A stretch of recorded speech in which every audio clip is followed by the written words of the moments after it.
Want to know why I think these are three of the best credit cards to help you build credit so you can get approved for a mortgage? My name's Ryan Alexander from I Teach Credit. Check this out. Normally you see me talk about these two credit cards here, which are two of my favorite credit cards, but these aren't the best credit cards for the average everyday person or even somebody who's a beginner to credit. To get started, these are three better choices, and I'm going to start with each one individually.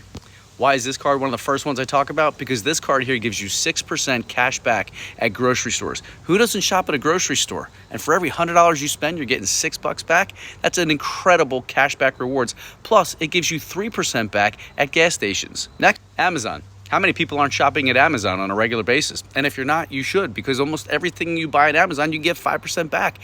Why not get 5% cash back on all your purchases from Amazon, whether it's for home supplies or gifts for other people, or maybe it's even Halloween costumes, who knows? It's still 5% back, plus you get 5% back at Whole Foods if you happen to have one near you. What's the last card? Lastly, we're gonna talk about the Discover It Cashback card. Why is this such a great card? First off, it's a catch-all card, so you get 1% cash back on all your purchases no matter what.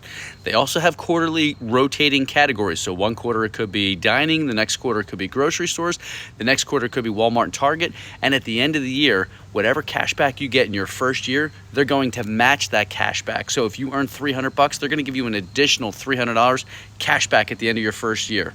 So if you're looking to build your credit score and you want some of the best credit cards you can get with the best cash back that's going to give you the longest age of credit history and give you the best, highest credit score, these are some of the best credit cards I would use if I were getting started. If you want to continue to learn more, make sure to hit that follow button, put any comments or questions below, and I'll make sure to help you next.